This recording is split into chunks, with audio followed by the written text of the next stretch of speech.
और देखिए, बहुत बढ़िया। और दूसरी चीज, जयकारा क्यों लगाना? जयकारा लगाने से क्या होगा? जयकारा लगाने से एक अद्भुत घटना घटती है आपके जीवन में। आप अपने पूरे शरीर को ध्यान से देख लीजिए, अपने पूरे शरीर को। आपका शरीर 5 हिस्से में बट जाएगा।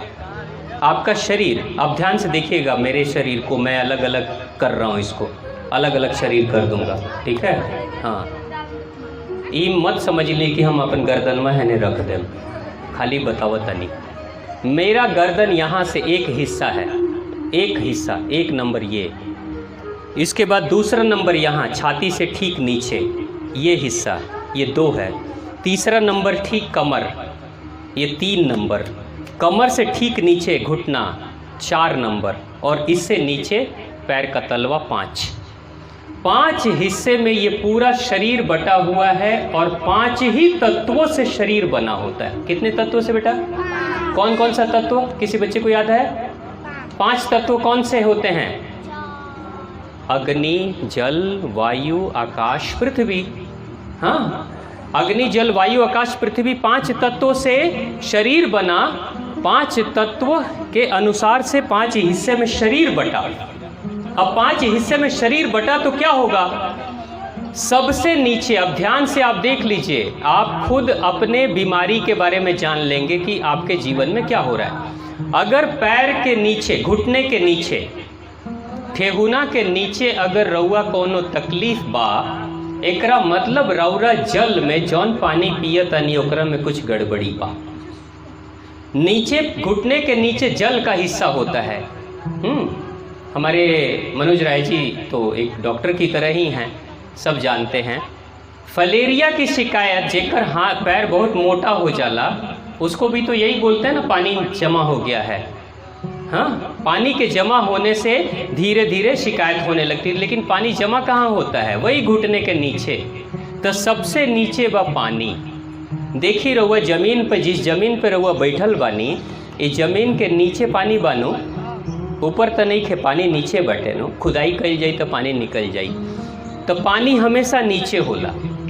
तो पानी घुटना के नीचे पानी है, घुटने के नीचे पानी है, और घुटने के ऊपर यहाँ से लेके कमर तक का हिस्सा ये पृथ्वी का हिस्सा है।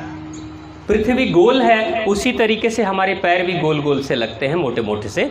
तो यहाँ से लेकर पृथ्वी का हिस्सा है। अगर घुटने से लेकर कमर तक के बीच में अगर आपको कोई तकलीफ हो रही है, इसका मतलब आपका खान पान गड़बड़ है। साइटिका की समस्या होला। साइटिका को यहीं से शुरू होता है ना। जो माताएं बहनें, जो बाबूजी लोग बहुत तेल मसाला और खूब बढ़िया जीभ को पसंद आने वाला भोजन करते हैं, जिनको गैस की समस्या होती है, जिनका पेट साफ नहीं होता, उनको साइटिका पकड़ लेता है। यही साइटिका यहीं से पकड़ता है, यहाँ तक पकड़ लेता है, होता है ना। खान पान में अगर सुधार कर देंगे तो साइटिका की समस्या खत्म। तो हैजा से हैजा में अगर कोनो दिक्कत बाटे तो खाना पीना ठीक कर ली। तेल मसाला वाला मत खाई, ज़्यादा लाल मिर्च पाउडर का इस्तेमाल मत करी। रउआ लोग लाल मिर्च पाउडर डाले नहीं सब्जी में? कितना लोग के घर में पड़ेला लाल मिर्च पाउडर पड़ेला? ये देखो, ये लोग पढ़ते, ये लोग डालते हैं लाल मिर्च पाउडर। तुम लोग डालते हो लाल मिर्च पाउडर? 21 घर के बच्चे हैं। कौन है तुम्हारी माँ? तुम्हारी माँ कहाँ है? उधर है। बाबूजी हैं यहाँ? नहीं है, कोई नहीं है, तभी ना बोल रहा है। आई कर हम डालते हैं। नाक कटवा देगा। लोग कहेंगे कि माता पिता बड़ा शोषण करते हैं इसका, इतने छोटे बच्चे से खाना बनवाते हैं।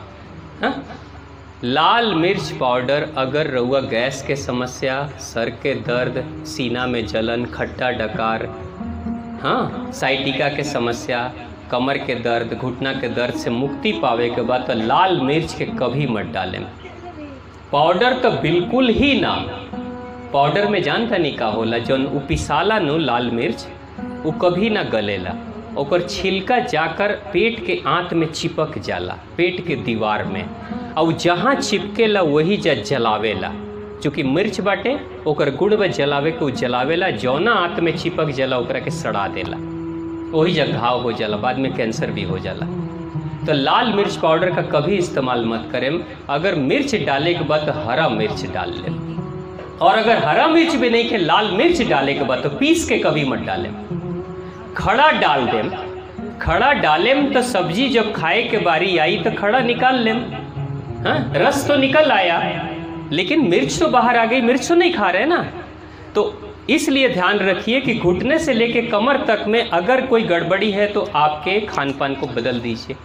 अब कमर से लेकर पूरा पेट होते हुए यहाँ तक, इसको डायफ्राम बोलते हैं, है ना, यहाँ पूरे पेट का हिस्सा इतना तक में अगर कोई गड़बड़ी है तो इसका मतलब आपके शरीर में अग्नि तत्व आपकी गड़बड़ है। अंदर जो आग है पेट के अंदर, उसमें कुछ विकृति आ गई है। कई बार रउआ लोग देख ले कि हम सवेरे जब भूख लागेला तो पेट में आग लागेला बोला, गर्मी होती है ना, भूख लगती है तो पेट में गर्मी होनी शुरू हो जाती है। यही आग है यहाँ की, यही अग्नि है। अब यहाँ ऊपर, यहाँ से लेकर ही छाती का फेफड़ा जो है, यहाँ से लेकर गले तक में ये हिस्सा है वायु का, हवा का। सांस लेते हैं ना फेफड़े में, सांस के लिए वायु का हिस्सा ये है। और यहाँ से गर्दन से लेके पूरा यहाँ तक का हिस्सा किसका है? अब बचा कौन?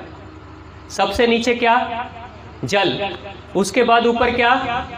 पृथ्वी। उसके ऊपर क्या? अग्नि। उसके ऊपर क्या? अब बचा कौन? क्या बचा? आकाश। पांचवा तत्व है आकाश। आकाश यहाँ से शुरू होता है और पूरे सर में यहाँ तक रहता है आकाश। अब आकाश के लिए क्या खाएंगे पिएंगे? आकाश को कैसे ठीक करेंगे?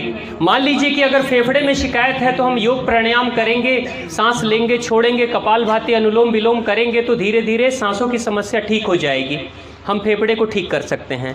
अगर हमारे खान पान में गड़बड़ी है तो अच्छा खाना खाएंगे, बढ़िया एक्सरसाइज करेंगे तो गर्मी हमारी ठीक होगी। उसके बाद से धीरे धीरे पेट का हिस्सा ठीक हो जाएगा। जैसे जिन लोगों को चीनी की बीमारी होती है उनका पैंक्रियाज खराब होता है, यहीं पे पैंक्रियाज होता है, यहीं पैंक्रियाज होता है। पैंक्रियाज में गड़बड़ी अगर हो जाएगी तो चीनी की बीमारी शुरू हो जाएगी, तो वो भी यहाँ का हिस्सा है।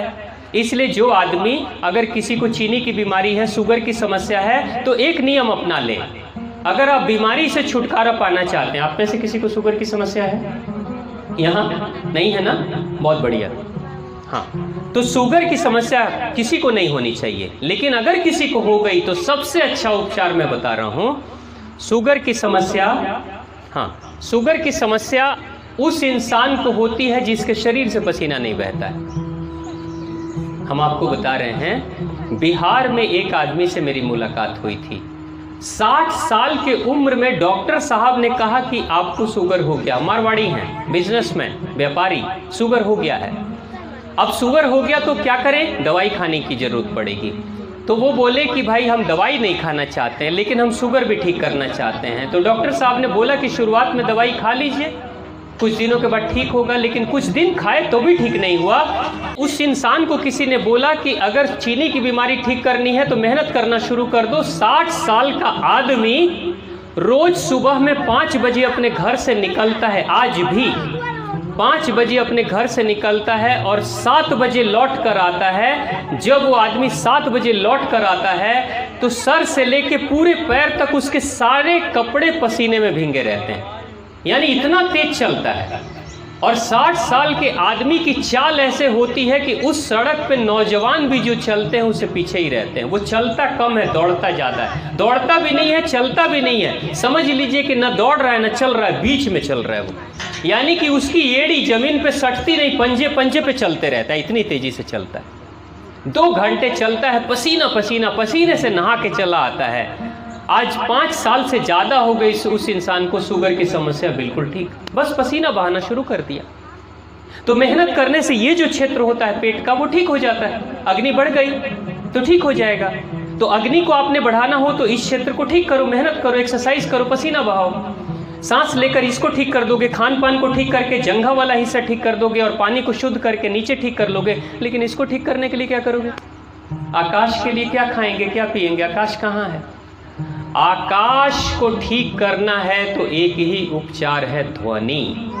आकाश से ध्वनि प्रकट होती है, ध्वनि, उच्चारण, आवाज। इसलिए हमारे सनातन परंपरा में हमारे हिंदू धर्म में हमारे ऋषि मुनि साधु संत सन्यासी जो भी होते हैं, पूजा पाठ उपासना के समय वो जरूर किसी न किसी मंत्र जाप की बात कहते हैं।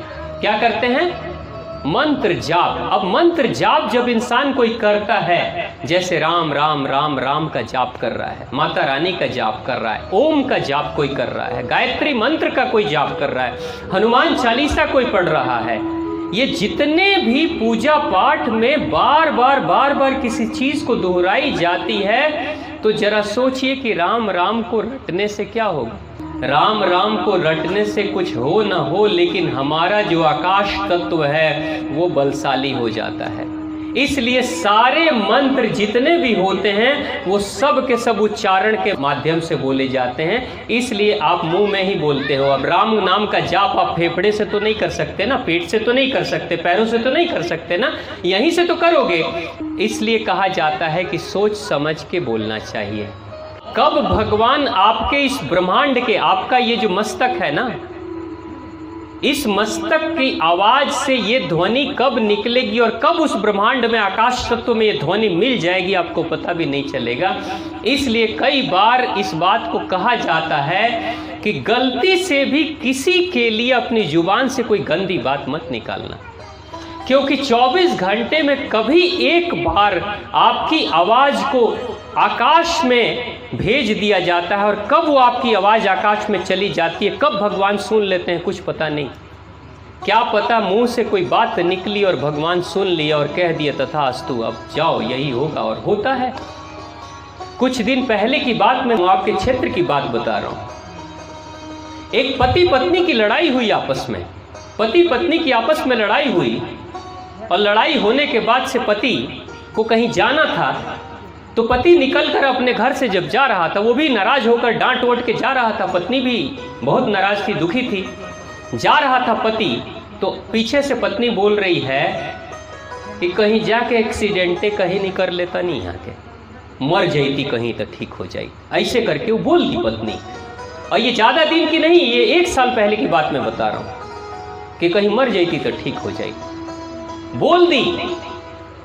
और यही का जो हाईवे है ना, उस पर ट्रक के नीचे आके पति की मौत हो गई उसी दिन।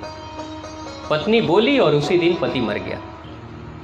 इसलिए कहा जाता है गलती से भी अपनी जुबान से कोई बात मत निकालिए, क्योंकि जुबान की जो बात निकलती है, जब राम नाम के मंत्र को भगवान सुन लेते हैं और जीवन में कल्याण कर लेते हैं, जब गायत्री के मंत्र को सुनकर भगवान कल्याण करते हैं, आशीर्वाद देते हैं, तो आपके श्राप को सुनकर आशीर्वाद नहीं दे देंगे, कहेंगे तथास्तु, तुम्हारे मन में यही है तो चल यही होगा। कब सुन लेंगे भगवान कुछ पता नहीं। सोच समझ के बोलना चाहिए। कई बार माताएं नाराज होती अपने बच्चों से, ऐसी बात करती है जो कि उसको नहीं करना चाहिए, है ना। मर जाता क्यों नहीं है, कुछ करने क्यों नहीं लेते हैं, कभी मत बोलिएगा, क्योंकि कब आपकी बात सुन ली जाएगी आपको पता भी नहीं चलेगा। लेकिन जैसे तीर कमान से निकल जाता है वापस नहीं आता, वैसी बोली और गोली निकल जाने के बाद दोबारा वापस नहीं आती। सोच समझ के बोलना चाहिए। यही कारण है कि यहां से ऊपर इसको ठीक करने के लिए, अब कथा में होता क्या है, कथा में हम आपको पानी तो पिलाएंगे नहीं, बहुत प्यास लगेगी तो हो सकता है आयोजक आपको पानी दे देंगे, भोजन तो बैठा के कराएंगे नहीं, एक्सरसाइज तो कराएंगे नहीं, यहाँ पे योग प्राणायाम तो बैठ के करेंगे नहीं। तो जितने भी 4 तत्व हैं इसमें तो कुछ भी आप नहीं कर रहे हैं ना। तो आप कर क्या रहे हैं? 2 ही काम कर रहे हैं, एक तो ताली बजा रहे हैं, दूसरा जयकारा कर रहे हैं। ताली बजाकर 70,000 नस नाड़ियों को ठीक करके अग्नि तत्व को आपने बढ़ा दिया, और भगवान का जाप करके, उच्चारण करके, जयकारा करके आपने आकाश तत्व को ठीक कर दिया। दिमाग ठीक जिसका हो जाएगा वही गणपति गणेश होता है, क्योंकि भगवान गणपति गणेश दिमाग के देवता हैं, विवेक के देवता हैं। प्रेम से बोलिए भगवान गणपति गणेश की, महादेव भगवती की जय।